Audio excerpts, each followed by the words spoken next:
videolõunatund Nõmme raadios.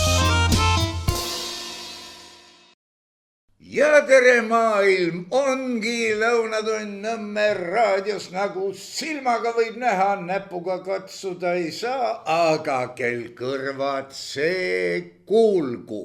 Ei ole midagi parata, elu läheb edasi, maakera pöörleb edasi nii palju, kui tema pöörelda saab ja olge tänatud kõik, kes te meid toetate ilma teieta. Teate, te viite mind pidevalt mõtte peale, et kui Eesti Vabariigis oleks olnud ka nii palju usaldust ja toetust, no ma ei tea, mismoodi me siin täna elaksime, aga jamasid oleks kordades vähem. Seega olge tänatud kõik, kes te meid toetate ja kellele meeldib herr doktor Viktor Vassiljev, kellele kohe tuleb ka esimene küsimus.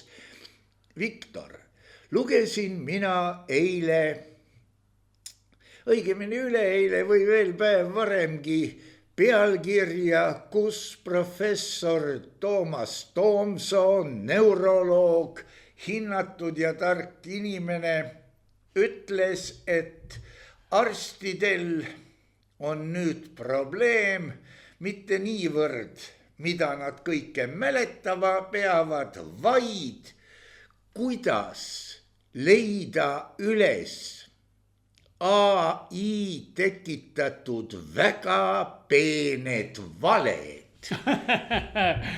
Jah, tere, head raadiokuulajad ja videoklippide vaatajad, kel silmad peas näeb, kel kõrvad kahel pool pead need kuulevad. See on väga nutikas issanda jummala poolt, et ta pani kõrvad kahele poole pead, sest väidetavalt selle kahe kõrva vahel on sööke mingi nöörike, nagu see lõigata pooleks, siis kõrvad kukuvad ära, eks ole.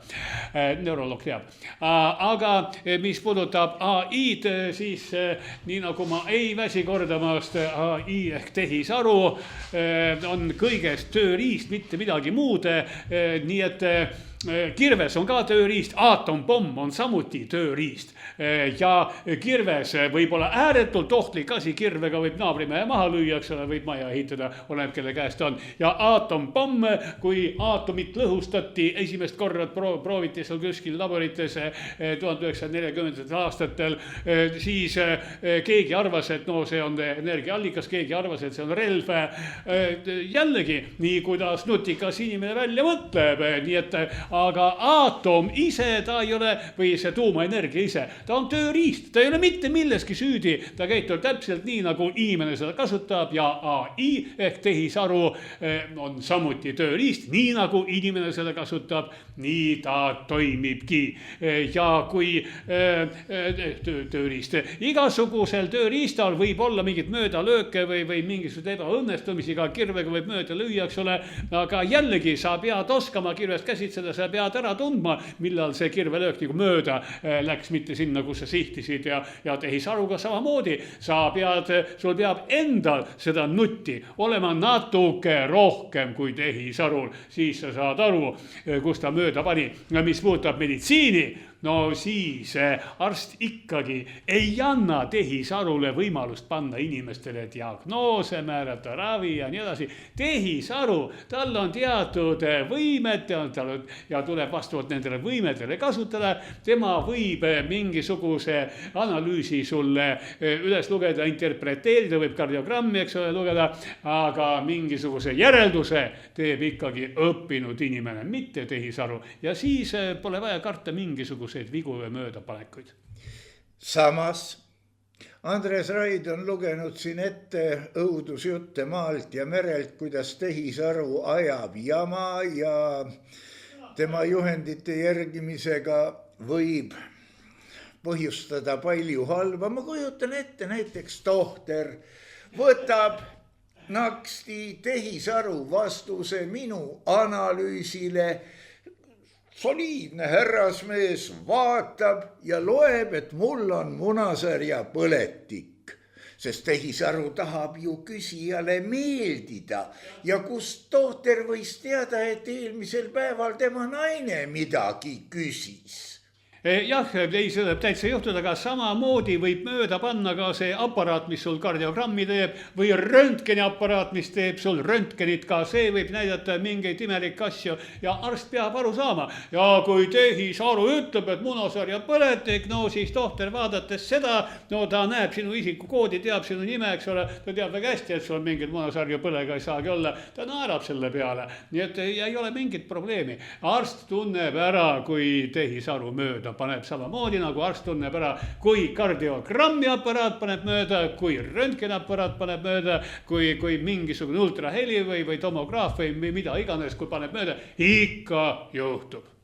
Jah, no kardiogrammiga mul on isiklik kogemus aastakümnete eest, kui tehti kardiogramm ja leiti, et ohohohoo ja mõned päevad hiljem pidime bändiga kuhugi sõitma, see oli Korpuse nimeline bänd ja seda juhatas herr doktor Luha, kardioloog ka.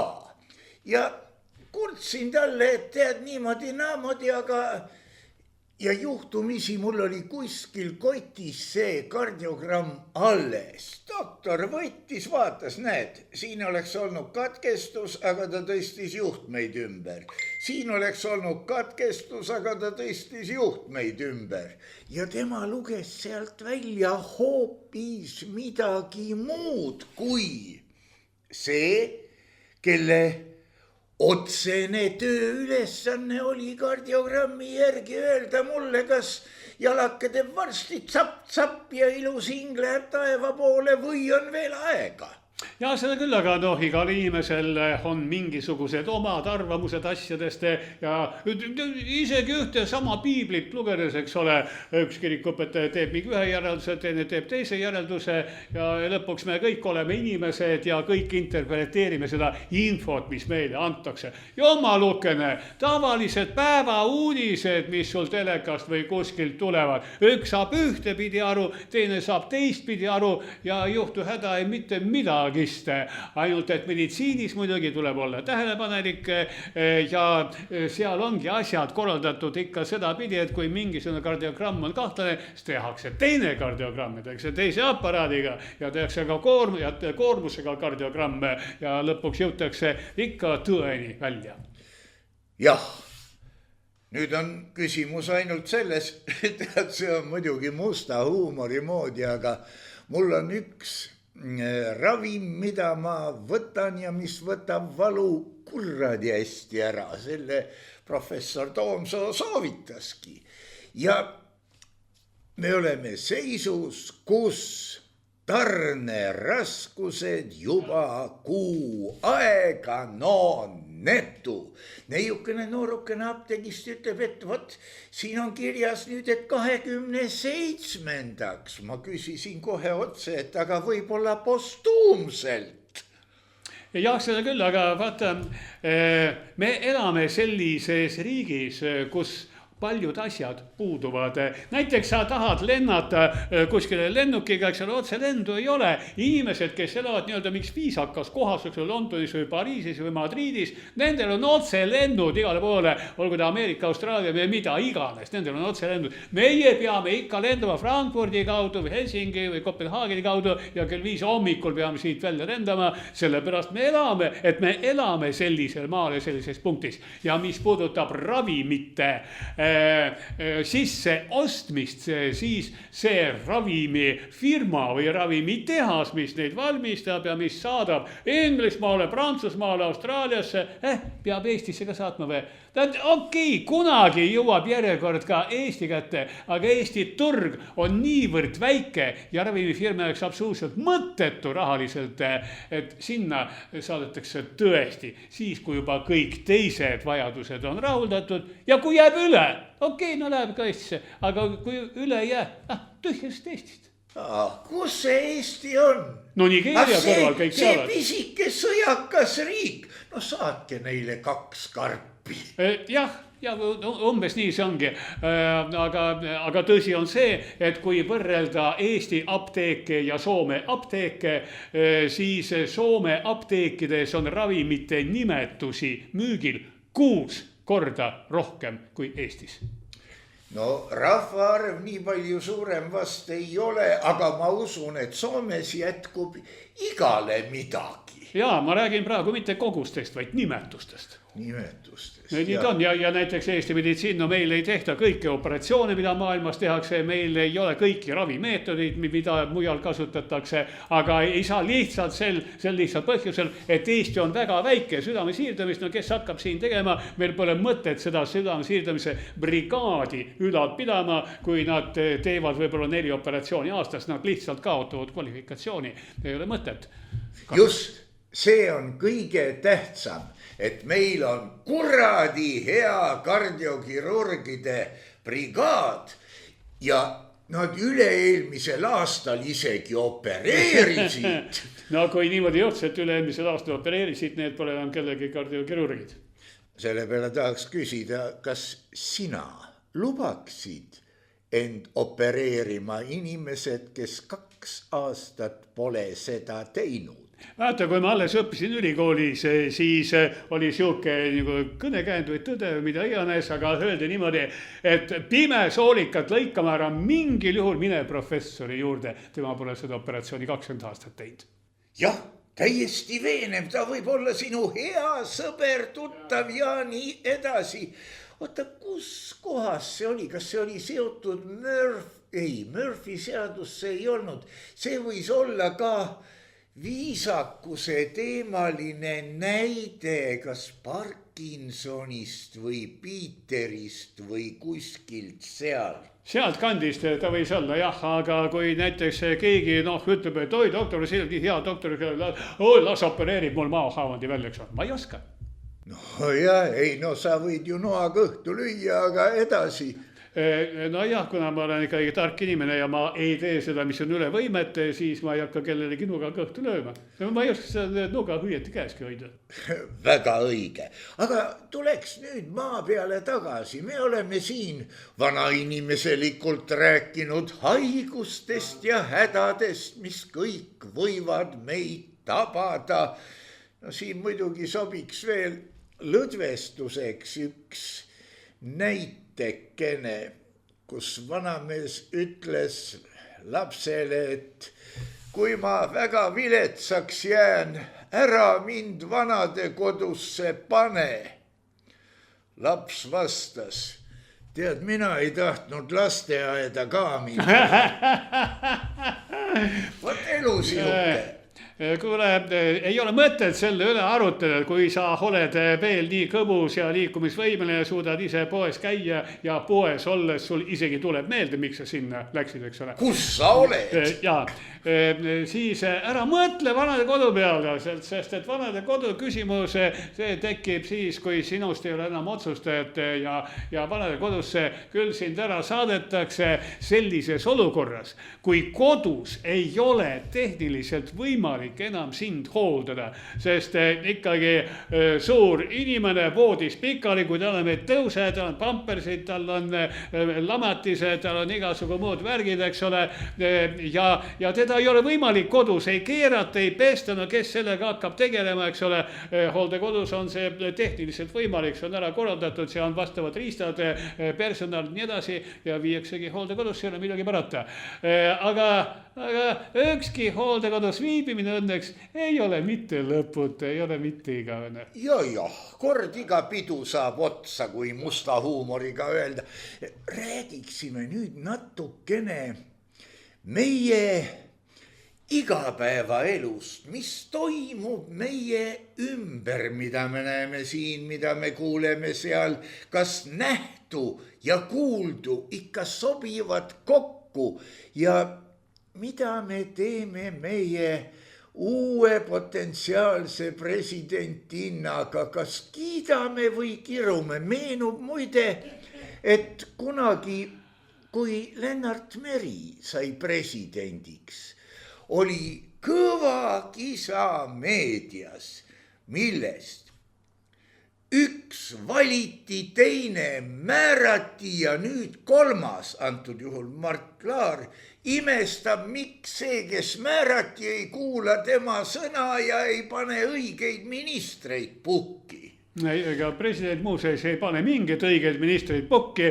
sellepärast, et kui peaministrikandidaat ja mitte üks neid või mitu tuleb peaministri juurde oma ettepanekuga, eks ole, siis see ei sõltu mitte presidendi tahtmisest, vaid sellest, kuidas koalitsiooni hääled peavad. Kui on koalitsioon, kus on 3 parteid koos, eks ole, ja teine variant on see, kus on 2 tükki ja neid on liiga vähe, eks ole, no siis see, kus on rohkem hääli koos, sellest pannaksegi kokku valitsus ja president lihtsalt annab oma õnnistuse sellele variandile, mis on tõenäolisem. Vaata, president kuulutab välja. Aga kui presidendil on selline eriti kõva iseloom. Kui ta on eriti kiuslik inimene. Ei kuuluta välja. Lennart Meri läbi selle meenubki. Lennart võis endale lubada muuseas selliseid asju. Tema oli Lennart. Aga vaata, et ütleme, et ongi matemaatiliselt võimalik ainult üks koalitsioon, eks ole, ja nemad juba välja valinud, need tulevad ministriteks, see on peaministri kandidaat, tuleb presidendi juurde ja president ütleb, hei, mulle ei sobi. No ja siis, ja mis siis saab? Vaata, see meenutab mulle kogu antud kirjelduse, ma võtaksin kokku ühe Soome humoristi öeldud lausega ja kujutaksin väga ette, kuidas Lennart Meri adjutandile ütleb, et saada see pasapeade ordu siit minema. Tema võis öelda, aga vaata, see õigus tuleb endale võtta. Tuleb mitte ainult võtta, tuleb välja teenida. Jaa. Nii et kui president jätab mingi valitsuse välja kuulutamata, no okei, ütleme, et tuuakse talle mingi viletsam variant ette, eks ole, ütleme, et annab selle õnnistuse, eks ole, ütleme, et mingi vähemusvalitsus tekib ja 2 nädala pärast tehakse talle umbusaldus, see valitsus kukub ja tuleb ikkagi sama mees, kes käis esimest korda, ikka samade tegelastega, mis ta esimest korda välja pakkus ja presidendil pole muud teha, kui ikkagi anda õnnistus. Nii et ega meil presidendil ei ole mingit suurt otsustusõigust. Viktor, sa oled kuidagi pessimistlik. Kui see on võimalik, tähendab, saab seda ka korrata ja antud juhul võimaliku tulevase presidendina iseloomu kohta on räägitud just, et temalgi on selline iseloom, et ma ei tea, milline on tema iseloom, aga mina olen näinud teda õiguskantslerina mitu korda Riigikogu ees. Ja vot Riigikogu ees rääkides, tema Riigikogu ei kartnud ja tema ütles, mis on tema arvamuse ja ei häbenenud öelda, et te olete siin puusse pannud ja täiesti valesti teinud ja kuulake, mis tark inimene räägib ja tehke õiget pidi. Nii et tema võis endale seda lubada. Amikus Meus, aga kui tema astub Riigikogu ette, kujutame ette täissaali ja ta näeb, et tema poole vaatab 202 tühja silma, millest särab vastu avakosmos. Ei no avakosmos särab sealt vastu, aga tema tuleb seal kinnitama või ümber lükkama mingisugust õigusakti, mis on talle ette pandud ja selle on kokku keevitanud Riigikogu enamus, alati ainult enamuse, nii et pilku võib olla tühi, aga paberi on kõik olemas. Riigikogu enamus on vajutanud nuppe. That's all, nagu ütles, ma ei tea, keegi. Ja president kinnitab, küll ta selle ära kinnitab, sest kui ta ära ei kinnita, ta tekitab ainult segadust. Ja seda on korduvalt Eestis juhtunud, et president ei kuuluta välja seda seadust, mis Riigikogu on talle ette pannud kinnitamiseks. Ja mis on saanud? Riigikogu on seal mõne koma ümber tõstnud ja teist korda saatnud. Ja pärast seda, kui president ikka pole kinnitanud, et asi näed Riigikohtusse ja ikkagi on asi ära kinnitatud. jah, sa räägid õigetest survemeetoditest, aga kujuta ette, kui õiguskantsler, ma ei tea, kes see järgmine võiks küll olla, tuleb Riigikogu ette selle paberipakiga ja küsib, kuulge, kas keegi meist on selle läbi ka lugenud?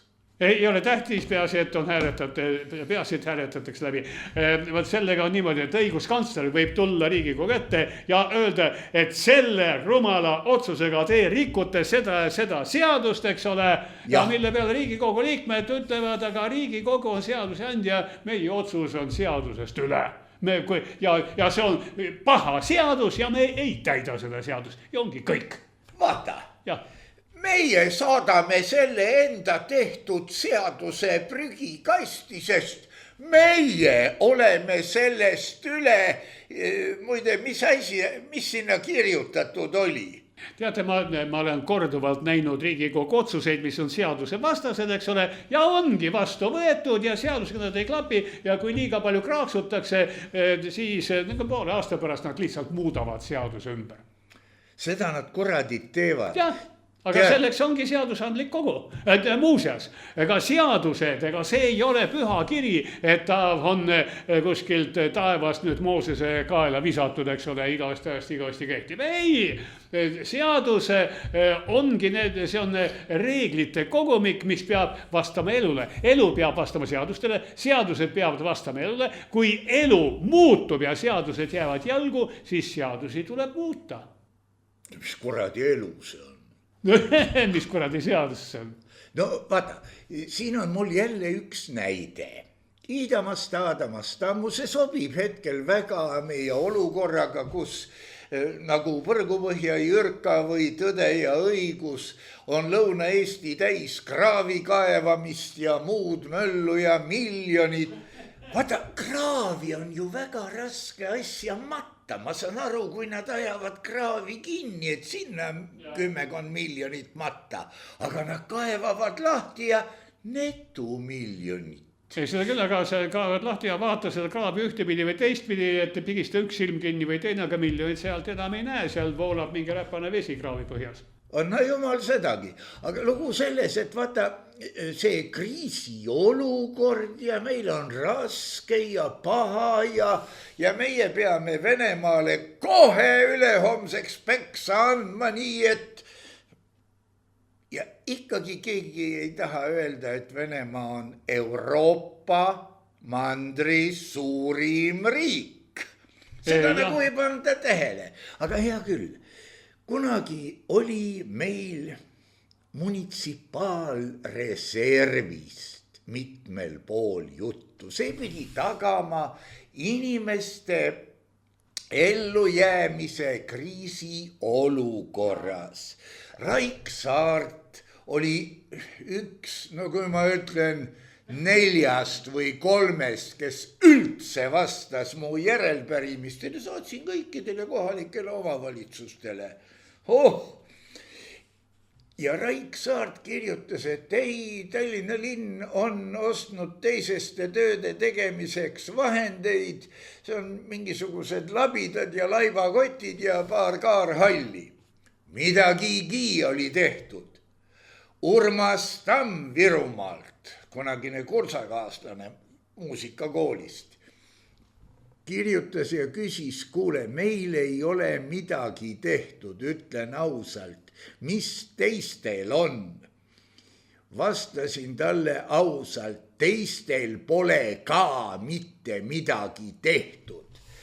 Ma küsisin samu küsimusi, no veidi, ütleme juriidiliselt vildakalt küll, aga ikkagi 3 aastat järjest. Tulemus oli, et munitsipaalreservi, kas see oli seadus või igal juhul munitsipaalreserv kaotati ära, seda ei peagi olema. Kuskil teistes seadustes nimetus veel vilkus paar korda.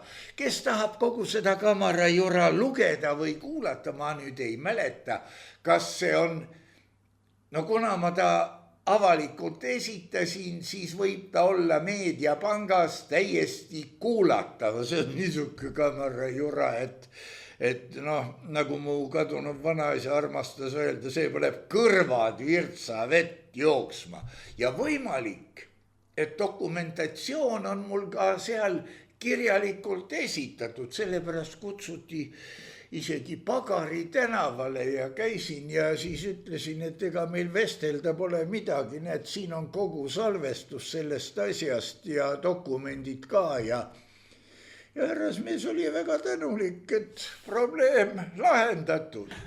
Aga ikkagi, meil oli riigi viljavaru. Jaa. Issand kutsus ära. Ei, mitte issand kutsunud ära, et otsustati, et need olid hiired või rotid või mingid närilised, kes olid ära söönud. See oli röövatu hulk vilja. Nii et ma ei tea, Eestimaa oleks pidanud täis olema ennast paksuks ja rasvaseks söönud rotte. Nad läksid Lätti.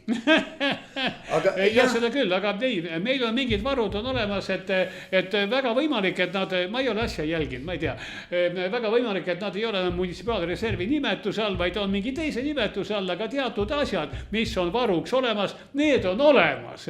Aga kas peab nendest rääkima, sest kui nendest hakatakse rääkima, sellest tekib ainult väga suurt pahandust ja mõned asjad peavadki olema salastatud. Ma olen nõus. Aga mis see rahvas tahab, et jah, et andke meile teada, et kus on see uks, eks ole, kus on mingisugune varandus peidus ja näidake, kus võti peidus on ju. Ja, seda muidugi. Aga ometigi on varudega seotud elus inimesed, kes hangivad varud, kes kontrollivad, kas need varud on kasutamiskõlbulikud, kes enne seda kuradi best before'i suunavad need varud. Ma ei tea, Toompeal kindlasti on musta kalamarja või midagi meeldivat suunavad õigesse kohta. Ja Toompeal ei ole mitte kui midagi. Ka veidi vahelt. Ja Toompeal ei ole mitte kui midagi. Seal on puhvet olemas, aga musta kalamarja pole seal. Kuule, pärast seda, kui nõukavõim otsa sai, musta kalamarja mina pole seal näinud. Nõukaajal oli. Aga nüüd, mis puudutab varusid, siis mina kõigi strateegiliste varude kohta ei tea, aga mina tean ravimite ja vaktsiinide kohta. Need varud on täiesti olemas ja nende kõige suurem probleem ongi see, et tuleb jälgida, millal on need kehtiajad, eks ole, lähenemas ja kui näiteks ravimite mingid kehtiajad tulevad lähedale, no siis kuidagist moodi tuleb nad rahvale kaela määrida. Vaktsiinidega sama lugu, et ei juhtuks niimoodi nagu minu meelest oli see koroonavaktsiiniga või millega see oli, et vaktsiin läkski hapuks, eks ole, ja tuli röögatus koguses mingid miljonite eest vaktsiine hävitada, et seda ei juhtuks, no siis tuleb õigel ajal võtta vastu otsus. Nüüd hakkame kõiki vaktsineerima, koerad ja kassid kõik ära süstida, et vaktsiini jumala pärast kaduma ei läheks. Aga vaktsiiniga ongi muuseas siuke lugu, et vaktsiinide hävitamine on ääretult kulukas asi, sest see on bioloogiliselt ohtlik materjal, seal on vastavad mingid väga ranged reeglid, kuidas seda tehakse, kuskile ta ära saata. Tookord üritati kinkida Aafrika vaestele riikidele. Aafrika vaesed riigid ütlesid, aitäh, me võtame kindlasti vastu, aga neid tuleb transportida temperatuuril -36 kraadi, eks ole. Et kui te oma kuluga transpordite -36 kraadi juures selle vaktsiini Aafrikas, nüüd mõttetu, kellelgi sihukest raha ei ole. No ja tuligi ja hävitada, see oli ääretult kallis lõbu hävitamine, ääretult kallis, tunduvalt odavam on võtta vastu otsus ja koertele kassidele ära süstida, see ei maksa midagi. No huvitav, inimesele või koerale või kassile, ma mäletan seda lugu. See oli, Hanno Pevkur käis mul mitu korda siin saates ja ükskord käis ta seletamas, miks ta ei ole ostnud, tema ministeerium või asi, neid ja neid asju. Teda sõimati meedias mõrtsukaks. Siis tema ütles järgmises saates, et ma ostsin selle ära, mitte väga palju, aga see on ostetud. Siis oli 2 nädalat vaikust ja hakkas peale, Pevkur, kuradi mõrtsukas, lollakas, see läheb ju halvaks ja hapuks. Ehk siis Pevkur ütles, et kuulge, saatke see neegritele. Ma arvan. Ja, aga neegrid ei võtnud vastu. Jah, aga vaata, rääkida tollest ajast koroona algusaastatest ja vaktsiinidest ja võitlusest koroonaga. Mitte keegi ei teadnud, mis asi see on. Sellepärast, et üldiselt ta nägi välja nagu viletsa Ameerika filmi maailma lõpustsenaarium. Mitte keegi ei teadnud, kas see ongi nüüd lõpline ots, eks ole, mis hakkab toimuma, kuidas see asi läheb, paljud neist ära surevad ja kes jääb ellu, eks ole. Mitte keegi ei teadnud, mis hakkab toimuma. Nii et üritati teha seda, mis tundus nagu parim sellel hetkel, täiesti arvestades muuseas ka sellega, et asi võib minna aia taha. Ka sellega arvestades.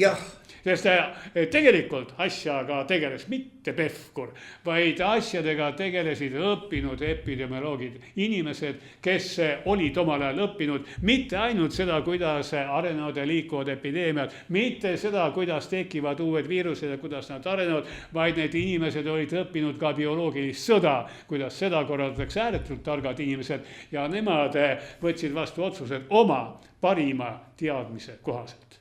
No jah, ma mõistan kogu seda olukorda, aga sa siin puudutasid väga õilsat teemat.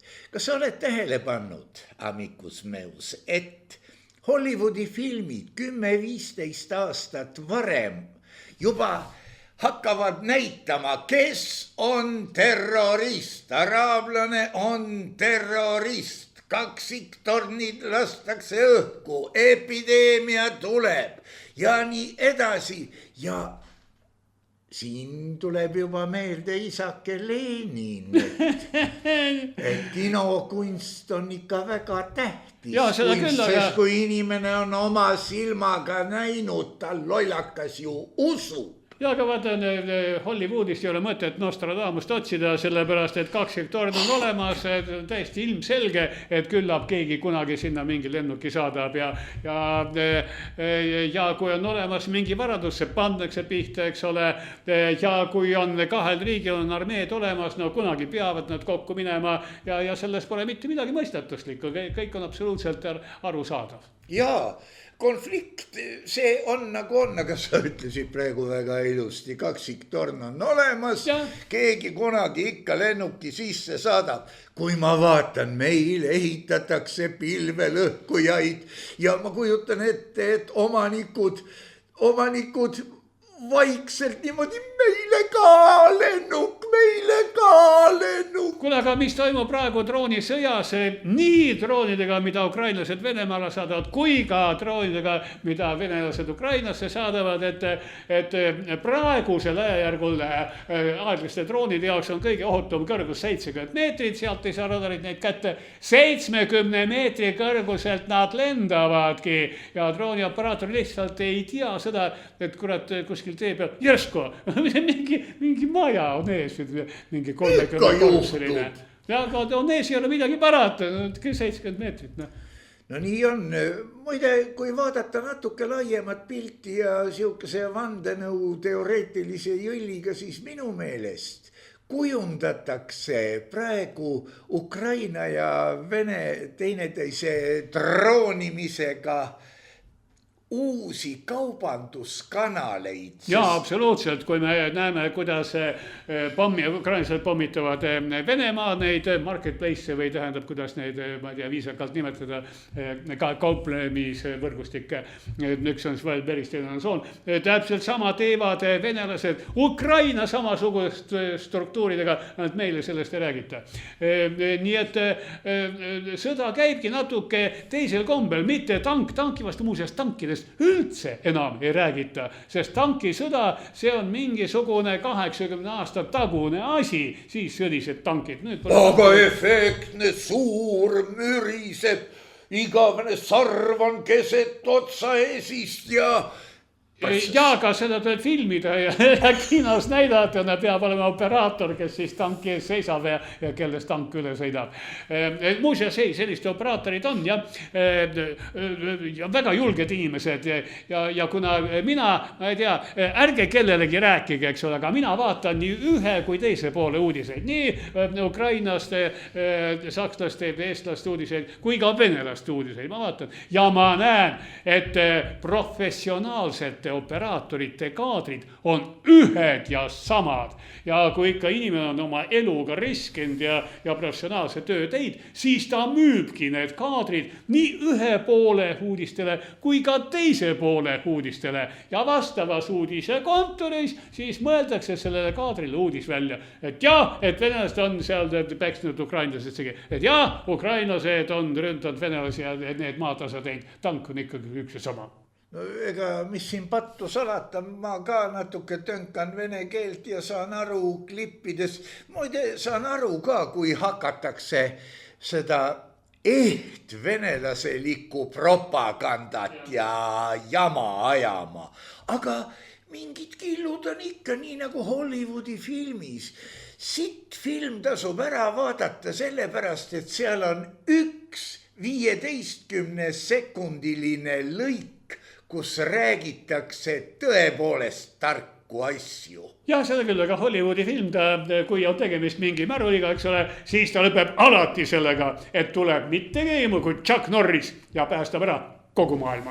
Ja see on 30 minutit enne lõppu läheb kakluseks lahti. Jah, aga see ongi propaganda, jah. Ameeriklane on see, kes maailma ära päästab. Ei, seda küll, aga vaata, me teame seda ja me oleme seda näinud, sest me vaatame Ameerika filme.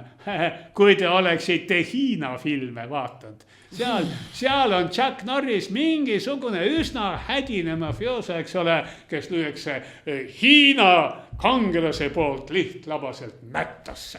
Viktor, ma usun, et sa oled sattunud peale ka klippidele, kus näidatakse Hiina ideoloogilist balletti. Ja. Väga ilus vaadata. See on ületamatu. Aga muidugi Aasia on Aasia, Euroopa on Euroopa, Aafrika on Aafrika.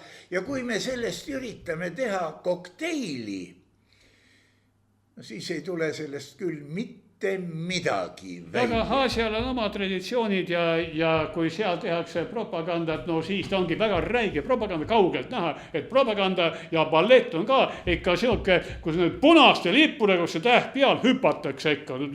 Seal ei ole varjatud mitte midagi, kõik on absoluutselt ilmselge nagu rusikas silmaauku. No aga nagu India filmides, näiteks mingid India armastusfilmid, eks ole, et kui see on hea tegelane, no ta ongi lahke naeratusega, näitab 42 hammast, eks päästab seal mingid lapsukesi nälja käest ja kutsikad ja porilambist ja mida iganes kõike. Ja siis tuleb mingi halb tegelane, siukse muusikaga ja ta on ka tõeline siuke röövel ja bandiit ja hirm vaadata teda. Nende reeglid on sellised. Mul kamraad Bulgaarias, elupõline tsirkuse artist, nüüd juba natuke selle jaoks vana. Tema on aeg-ajalt ikka saatnud Vene tsirkuse programme, kus on mundrid seljas ja punased lipud ja ma ei tea, mis veel. Ütle mulle nende näidete põhjal, kui lolliks propagandistid võivad minna, ühed lollid teevad, valitud lollid teevad propagandat. Ja valimatu hulk lolle usub seda. Jah, vaata, esimest korda nad naaravad, teist korda nad ütlevad, ei ole võimalik. Kui nad näevad seda kolmandat korda, siis nad saavad aru, et ikka on võimalik. Ja 4. kord on absoluutne tõsi. Kõik usuvadki. Tuleb lihtsalt 4 korda näidata. Nii lihtne see ongi, aga minu meelest sellest rääkis juba vana Goebbels. Ja, kus juures Goebbelsiga me oleme siin vaadanud Andres Raidiga mitmeid tsitaate, millest on esitatud pool, aga mitte tervet. Tervet ei tohi. Ei tohi. See on tsenseeritud. Ja samas võib ju öelda ka, et kui Goebbels rääkis suurest valest, siis kas ta rääkis sellest ühiskonnast, mida ta ise ehitab, või sellest, mis oli enne, mida ta lammutab oma seltskonnaga muidugi.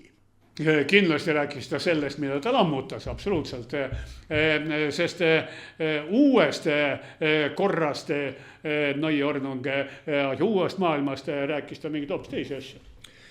Seda küll kindlasti jah, ja ja näe, kuidas läks. Alguses ässitati Saksamaa sõdima, tegelikult ju ässitati, sest kus see vaene Saksamaa raha sai, kust tulid need AG Farbenid ja tehased, kelle omad nad paari astmega olid. Noh, ja siis otsustati, et ei. Ja šluss. Jah, nad olid suure raha omad ja suur raha tal ei ole rahvuste ja suur raha, ta ei ole dollarites, rublades või juaanides, ta lihtsalt on suur raha. See on väga ilusti öeldud, ta on suur raha ja siin võiks öelda tõesti, nagu on see ladina ütlemine ilus, cave canem, karda suurt raha. Kanem hoidu koerast. Jah, see oli välja kaevatud Rooma villade välisuukse ees mosaiigina kirjutatud Kaave Kanem. Et vaatasid kohe, kuri koer. Jah, vaata, mis puudutab suurt raha, siis tõepoolest ei ole tal rahvust ega midagist, aga suur raha, ta on vähkkasvaja. Kui ta ületab teatud piirid, hakkab vähi kombel käituma. Kui mingi piisikene kasvaja, kuskil mingi punn, eks ole, tühja ka, mis ta ikka hullu teeb, kui sellest punnist hakkab kasvama melanoom, kui tast kasvab vähk, siis vähk hakkab kasutama kõiki sinu keha ressursse.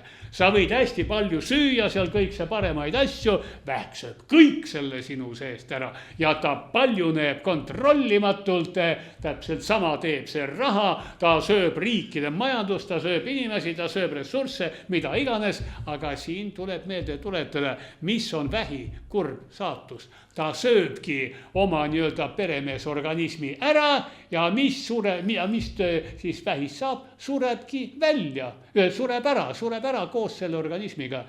Ja muuseas suur raha võiks meeles pidada, millega vähkkasvajal lugu lõppes. Jah, see tähendamissõna auf Estnisch oleks nüüd, et me peaksime rehkendama, millal taas algab õilis kiviaeg. Muide suurest rahast ja sellest, et raha on muutunud kaubaks, sa müüd ühe raha kallimalt, kui ta väärt on ja nii edasi. Sellest sai räägitud raadios, ütleme 25 aastat tagasi, kui huilati rõõmsalt, et nüüd hakkab rahaga kauplema arvutisüsteem. Juba siis oli selge, et tempo tõuseb ja mõistus ei võta enam, mis toimub, küll aga suurenevad summad. Jaa, mõistus seda ei võta, kuidas kasu pole sellest mitte kellelgi. Võta mingid rahapörsid, eks ole. Kui jah, kaubeldaksegi rahaga, see on kõige lihtsam, eks ole, valuutabörsid. Vaata, vahetatakse siia sinna keegi, kes on seal tipus. Tema teenib miljardeid, võib-olla triljoneid, tema teenib sellise raha, millega tal lihtsalt füüsiliselt ei ole võimalik mitte kui midagi peale hakata. Aga ülejäänud, kes on nagu need lollikesed, eks ole, need ostavad ühte valuutat, teid vahetavad siia sinna, eks ole, ja reeglina asi lõpeb nendega samamoodi nagu Tartu hoiulaenuühistuga.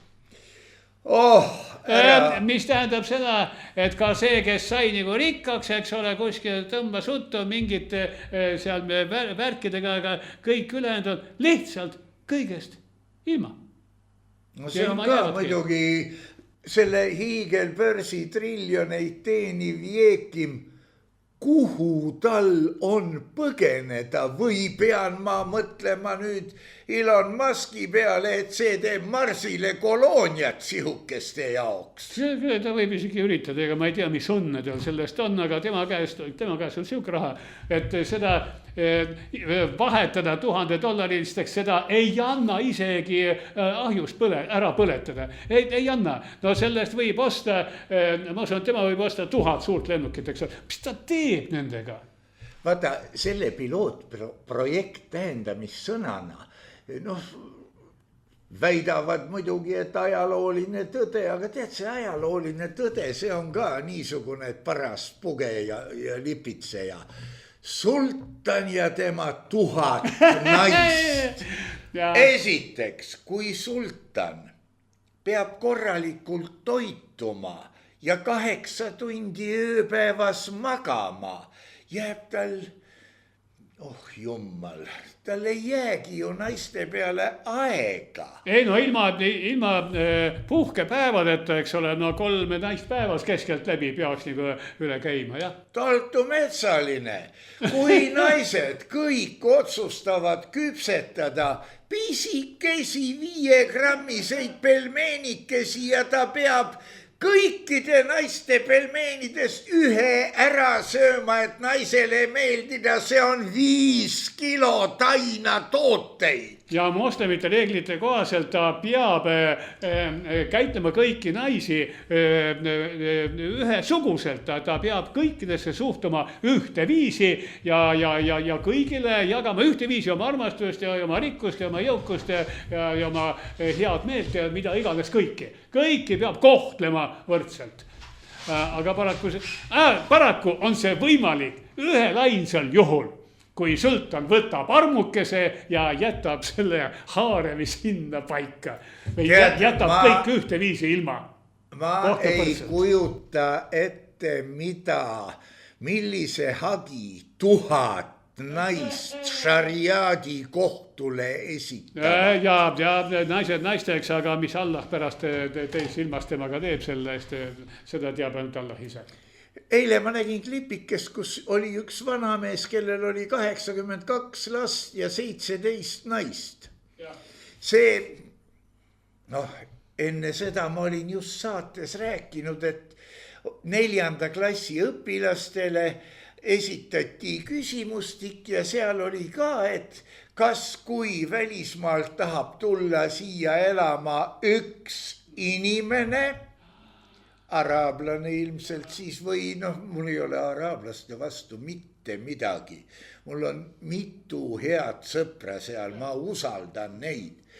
Tahab tulla siia, kas ta võib oma pere siia kutsuda? Ja minu rehkendus, kui siia tuleb 82-aastane aksakall, kes kutsub siia oma naise ja nende 17 last, kellel kõigil on pered ja omakorda 17 last ja omakorda veel.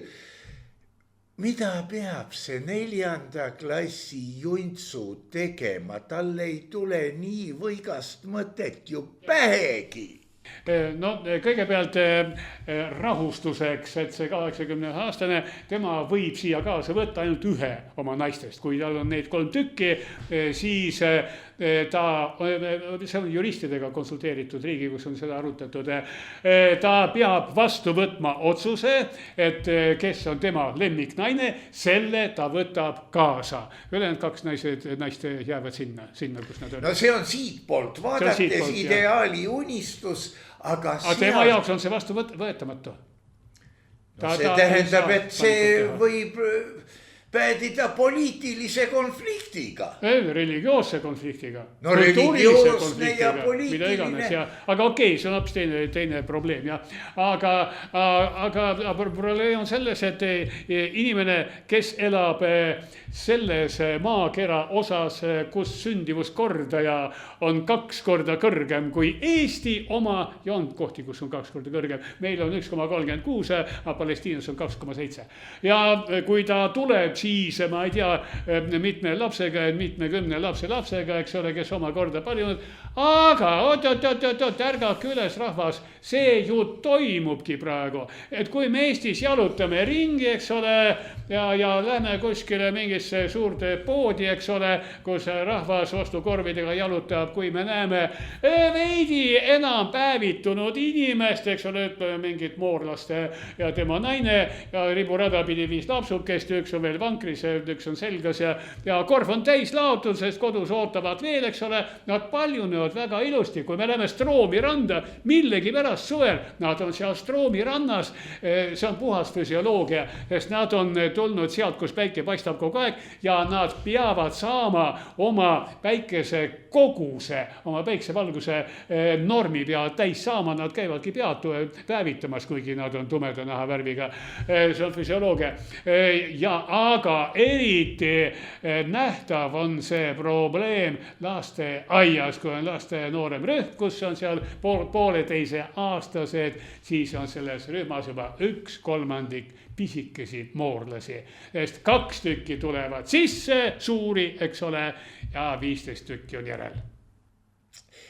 Head vaatajad ja kuulajad, ärge uskuge seda juttu. Tsahkna ja kes seal veel on, ütlesid, et see ei ole nii.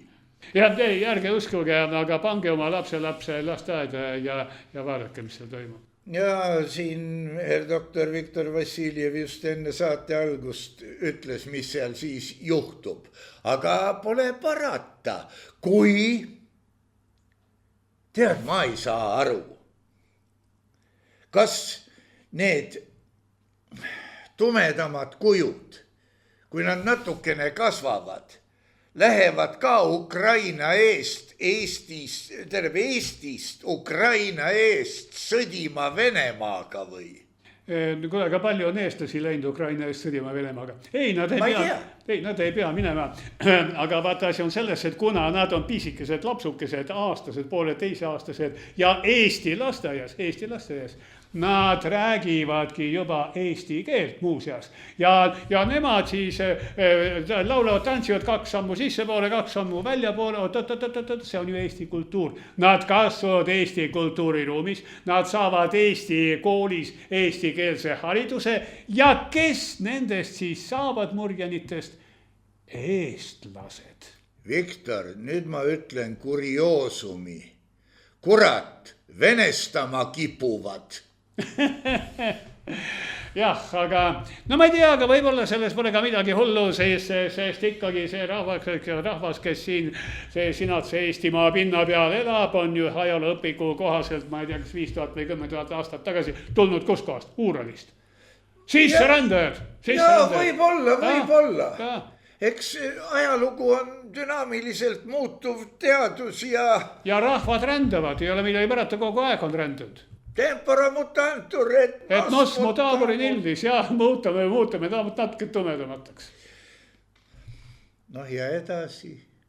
Ma kujutan ette, tegelikult päris hea, et Dmitri Demjanov seda ei näe, sest siis tõenäoliselt kujunevad ümber ka menüüd ja toidud, kuigi võib-olla see oleks ka tema unistus. Ei kujune sellepärast, et okei, kodus nad söövad mingid, ma ei tea, mis parmakki, eks ole, aga lasteaias nad söövad ühepäeva toitu, eks ole, piimaklimbi suppi ja küll nad harjuvad ära Eesti toiduga. Samamoodi nagu 2 sammu sissepoole, 2 sammu väljapoole. Me lähme rukkist lõikama. Minge. Ei ole midagi enam lõigata, ma kardan. Aga vaata, siin jälle see probleem, et olen mina meediast lugenud, et Kangemäes käib, et tead, ühed on selle talumatud, teised on teise talumatud, kes vähegi tumedam on sealiha talumatu ja nii edasi. No kurat!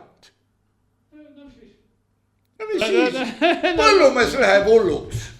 Ei, põllumehel on väga hea, sellepärast, et siis üks põllumees toodab sealiha, teine toodab kanaliha, kolmas toodab mingit košer kitse, eks ole, või halal looma või mida iganes kõike.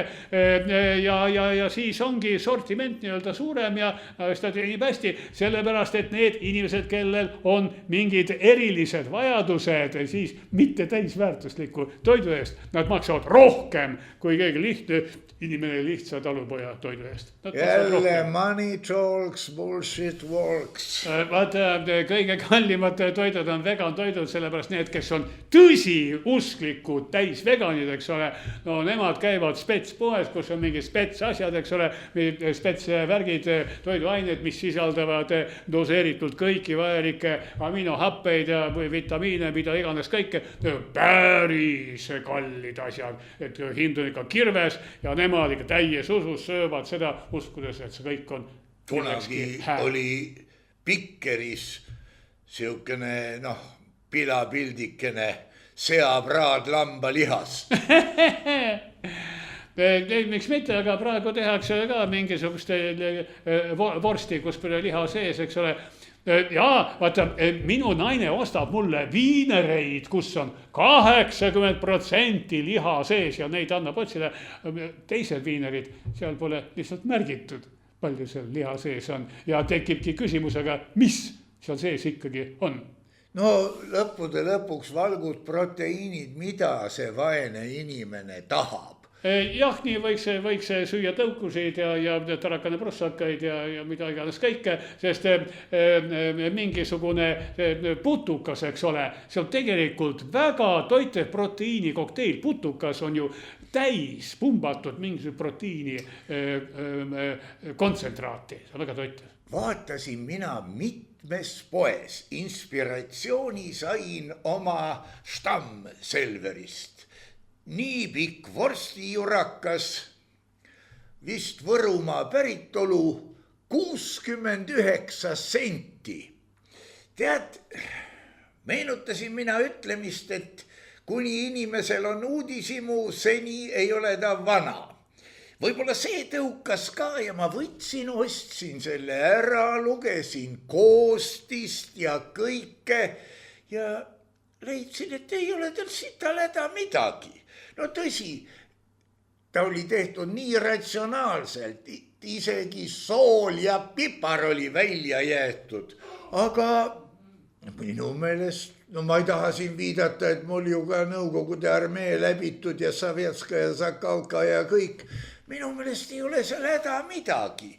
Siis oli, kas Maximas oli sama hinnakategooria vorst, ma ei mäleta, suurem või väiksem, ja Rimis oli koguni suitsetatud vorst. No suitsetatud võis ta tegelikult ju isegi olla, aga suitsuvorst ei olnud ta kindlasti. No ta ei olnud ahjuse lepapuudega suitsetatud. Oh jaa, seda reklaamitakse.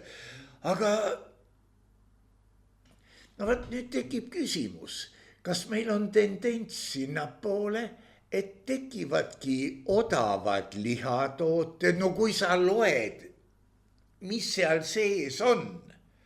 Seal sees ei ole märgitud ühtegi asja, mis võiks su tappa, isegi neid E-konservante on kuradi vähe, sest ilmselt ei ole seal mingit maitset, mida võimendama peaks. Alati on olnud kallimaid asju ja odavamaid asju, kas kallim ongi parem, kallimad toidud, nad on tervisele kahjulikud. Nii et sügav nõukaajal olid mingid lihakonservid, eks ole, kus oligi koostiseks märgitud, et seal on tissid, till ja kabjad ja peaaegu et sarved. No kui see kõrist alla läheb. Kõri oli ka koostis. Oli neerud ja kõri olid märgitud. Nii et miks mitte, no see kõik on valk.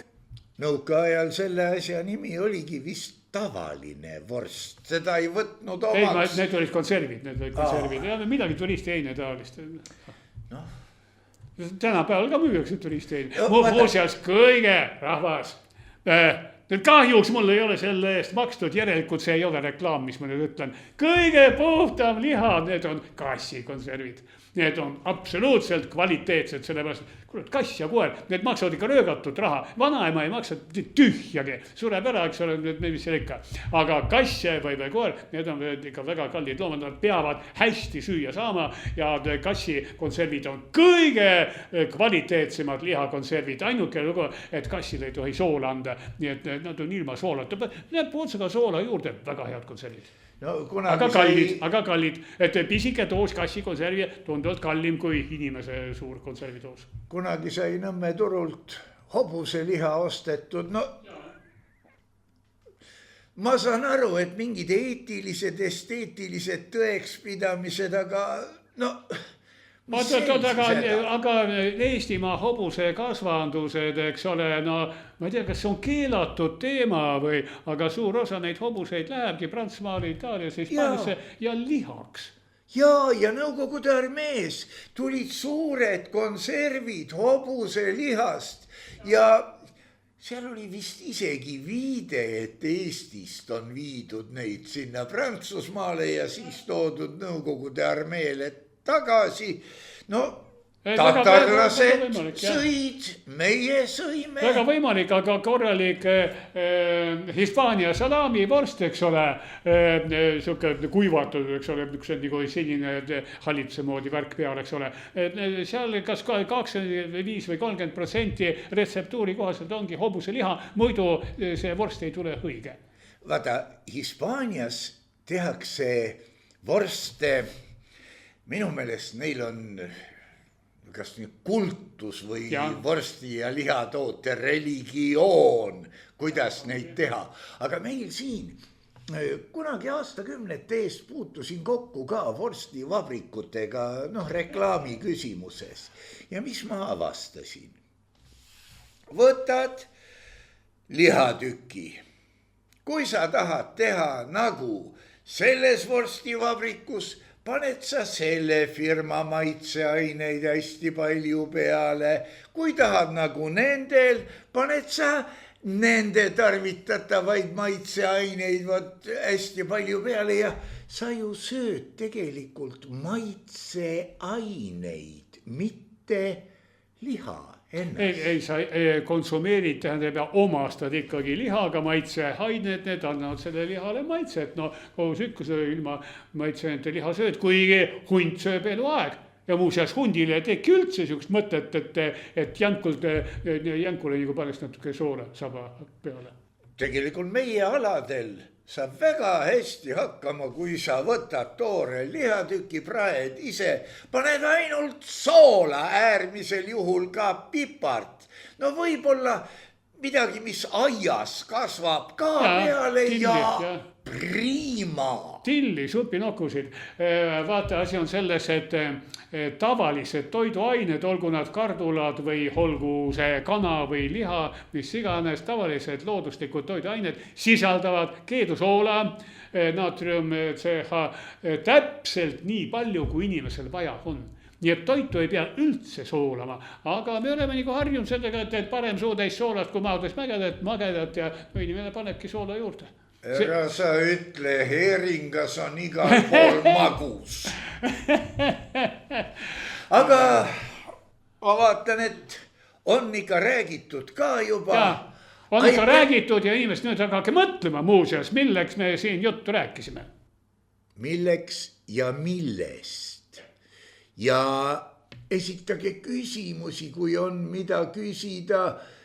Hinnanguid nii väga vaja ei ole, sellepärast et hinnang peegeldab rohkem hinnangu andjat kui neid, kellele hinnang antakse.